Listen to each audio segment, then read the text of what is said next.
That little pickaninny isn't much help to the old man, but he looks good in the picture.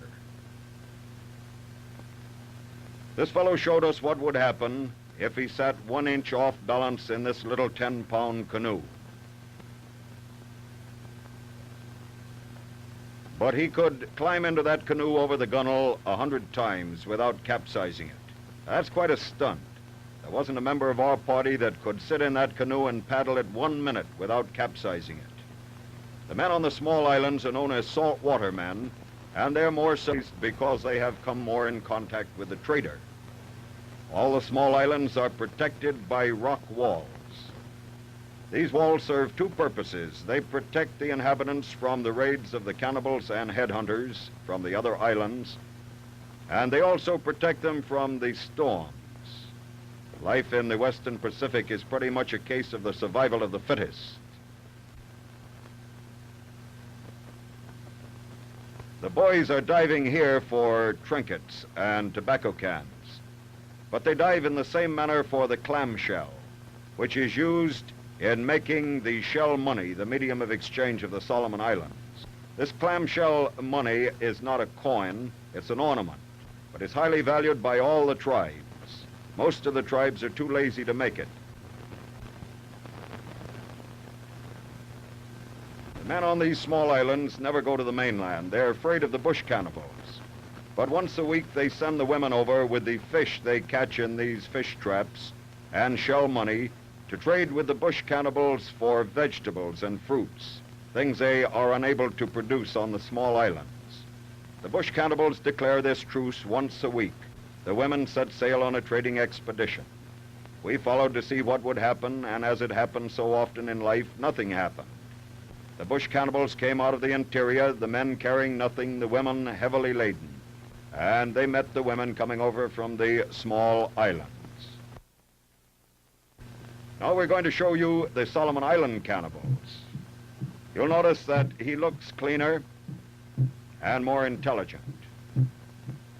But I assure you that he's just as treacherous, just as bloodthirsty, and just as fond of human flesh as the cannibals of the New Hebrides. In fact, these men have a very evil reputation. They're known as killers. I believe they'd kill their father for a half a string of shell money. The British government is constantly sending expeditions after these men. Not long ago, the natives of this village killed the crew of a trading schooner. And the government sent a gunboat out, shell this village, and kill some of these men. Those that they capture, they take to their settlement at Tulagi, where they have a stockade and a gallows, and where they're executed.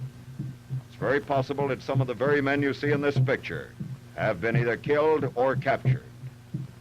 When they reach the shore, the women drop exhausted from their hard journey, but the men dance for hours. They dance to the music of the most primitive instrument of man, the hollow log. To the rhythm that comes from this log, when men beat it, these fellows dance. You notice some of them are wearing undershirts. We traded our undershirts for war clubs and spears. When we left this island, we had plenty of weapons, but were short on underclothes.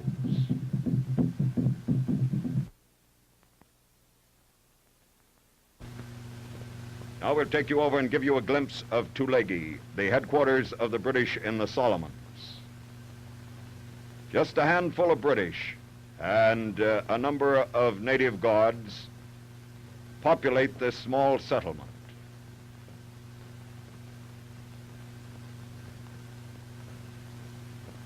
Here is where they confine the cannibals they capture after depredations against the white men. And they give them the little necktie party on this gallows. It's always a very splendid lesson to the man they hang, but it doesn't seem to make any impression at all on the others. We went in too close to this island, and the current put us ashore on that reef. It was necessary to lighten the boat. We went ashore and took up our headquarters in a hut.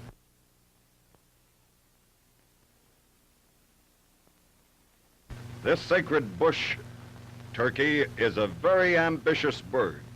Whenever she wants to lay an egg, she digs a hole 4 feet deep, deposits her egg in the hole, and then fills the hole with sand.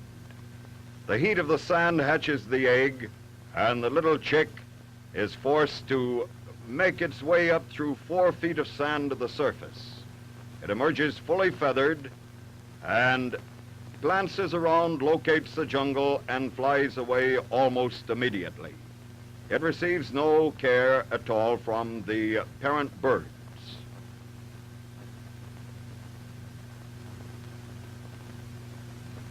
The natives gather the eggs, but they never kill the birds themselves.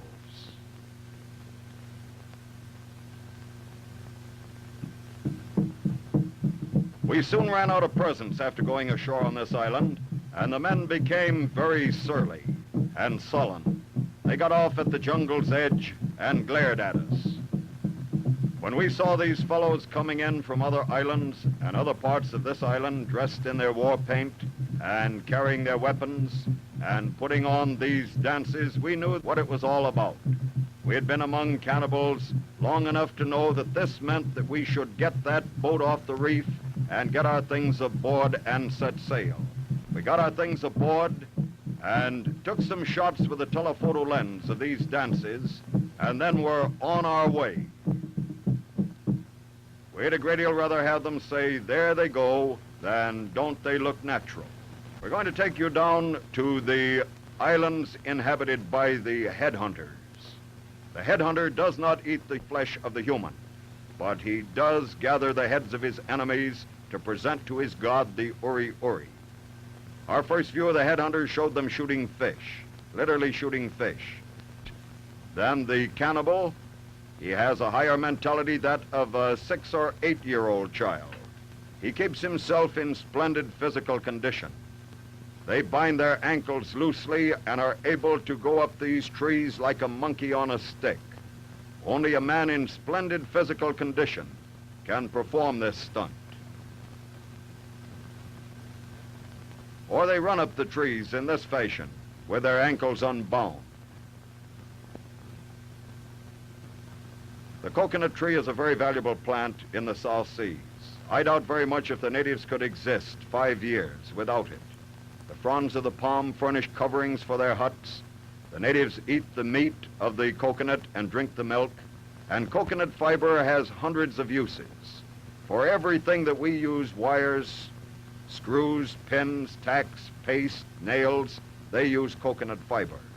Then another vegetable that is very valuable is the climbing vine. They use this when they need a heavier binding to take the place of rope.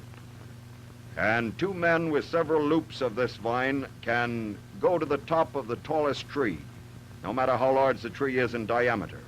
The man below passes the loop to the man above. And when they want to come down, they use a long length of this, get it between their toes to act as a brake, and they slide down. Every stalk of the traveler's palm contains a drink of cold, pure water. It's quite the purest water found in that part of the world.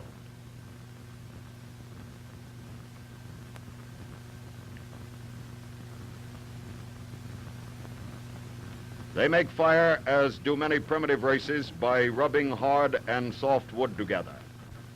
This friction produces a heat that in turn produces a spark which they place in the tinder, in this case coconut fiber, just another use for the coconut tree. And by blowing on this spark, they have a fire almost as quickly as we could make one with a match. But they don't have to do this very often. They keep their fires burning month after month, never let them go out. The canoes of the headhunters are not the crude hollowed logs of the cannibals, but they're constructed more scientifically. They cut the boards to a good shape and fit with crude stone implements, bore holes along the edges, and then lace the boards together using vegetable fiber. And then with a nut that grows there, they waterproof the seams. They rub it on a rock, fill in the cracks, and it acts as a waterproof cement. We saw canoes that had been in use 35 years that were just as seaworthy as the day they were made. The chewer of the betel nut puts a piece of the nut in his mouth, some lime from his lime pot, and a piece of